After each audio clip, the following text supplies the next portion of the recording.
Perkenalkan, nama saya Nelly Stefani Natasha Sinaga, mahasiswi semester 4 dari Sekolah Tinggi Pastoral Kata Ketik Santo Fransiskus Asisi Semarang.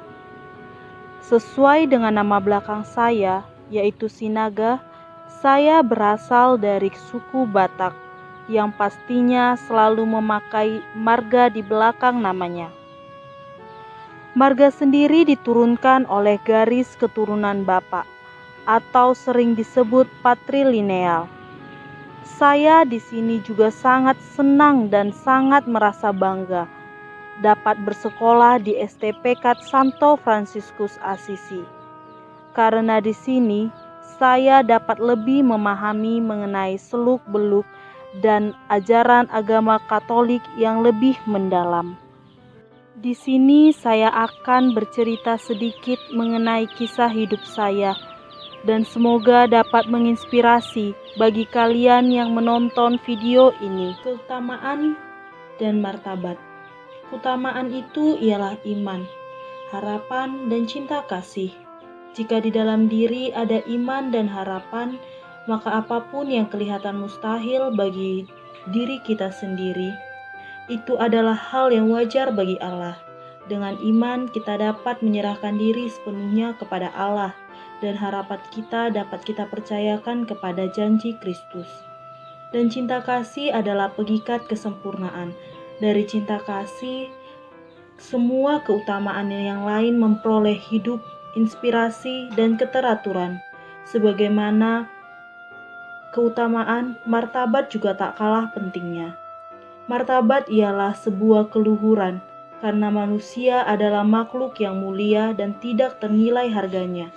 Maka saya sebagai manusia harus mendengarkan hati nurani saya sendiri dan selalu berdoa kepadanya, karena pada dasarnya manusia adalah manusia pendoa atau homo orans, karena saya sendiri tidak dapat jauh dari Allah. Semua kisah dan cerita dimulai dari tahun 2012. Diawali dari penyakit kista yang diderita oleh ibu saya. Penyakit ini terjadi ketika ibu saya mengkonsumsi obat yang diberikan oleh salah satu dokter yang melakukan malpraktik. Padahal waktu itu ibu saya sedang dalam keadaan hamil. Akibatnya ibu saya mengalami keguguran. Sehingga terkadang ibu saya tidak sadarkan diri.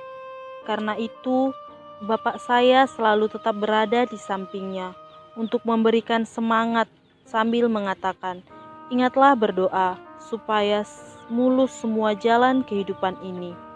Dan akhirnya ibu saya dikuret, namun hasilnya tidak bersih sehingga menghasilkan kista di dalam rahimnya.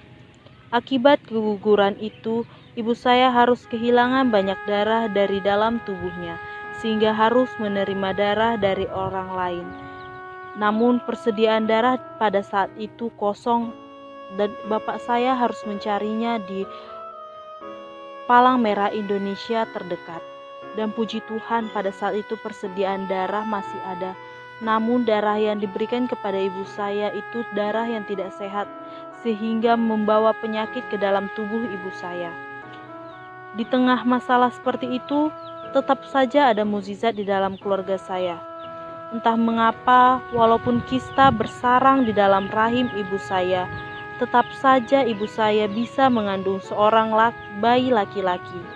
Dan bagi kami orang Batak, mendapat seorang anak laki-laki di dalam keluarga itu sangatlah berharga, karena dapat meneruskan marga dari keluarga tersebut.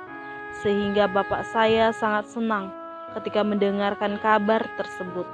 Akhirnya pada tahun 2013 lahirlah seorang adik laki-laki di tengah keluarga kami bernama Dionysius Tama Panoguan Sinaga.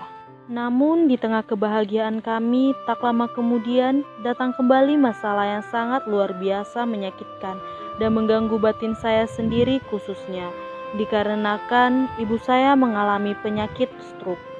Di saat itu sendiri saya sebagai anak sangat merasakan kesedihan mendalam. Gak tahu lagi untuk berbuat apa selain berdoa dan mengutamakan kesehatannya. Untuk mengatasi kesehatannya, Maka ibu saya dan bapak saya berobat ke arah Medan, Sumatera Utara. Di sana ibu saya melakukan terapi selama seminggu penuh dan menginap di rumah saudara saya yang ada di Medan.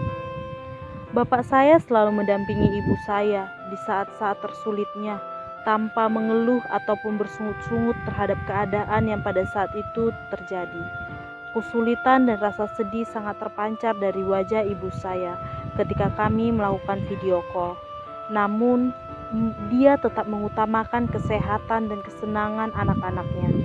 Hal itu yang menjadikan saya, sebagai anak pertama, bangga dan patut mencontoh kedua orang tua saya. Setelah seminggu di sana, akhirnya ada sedikit perubahan di bagian kesehatan ibu saya. Selain meminum obat yang dikasih di terapi, ibu saya juga berobat secara medis di RSUD Arifin Ahmad di Pekanbaru. Ibu saya selalu check up dan periksa secara rutin agar dapat bergerak seperti semula.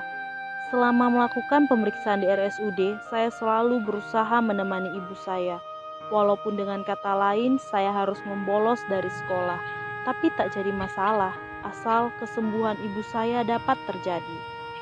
Setelah menjalani pengobatan berbulan-bulan lamanya, akhirnya ibu saya dapat berbicara normal kembali dan dapat mengendarai sepeda motor seperti dahulu. Di keluarga saya sangat diajarkan cinta antara saudara dan keluarga, saling tolong-menolong dan membantu keluarga yang sedang kesusahan. Dan itu dibuktikan oleh perlakuan bapak saya kepada ibu saya dan perlakuan saudara-saudara saya yang membantu ibu saya selama ibu saya merasakan sakit stroke. Di dalam kesulitan yang saya alami, saya dapat merasakan bahwa Tuhan selalu hadir di setiap pergumulan hidup saya. Tuhan selalu ambil bagian untuk menyembuhkan dan menyelesaikan setiap permasalahan yang ada. Di setiap permasalahan selalu ada jalan keluar yang diberikan Tuhan kepada kami, dan Tuhan mengadakan mukjizat di tengah-tengah keluarga kami. Kuasa Tuhan jauh lebih besar dibanding segalanya. Terakhir, saya hanya ingin dan berharap agar orang yang menyaksikan video ini dapat terinspirasi dan mengungkapkan imannya dalam perbuatan.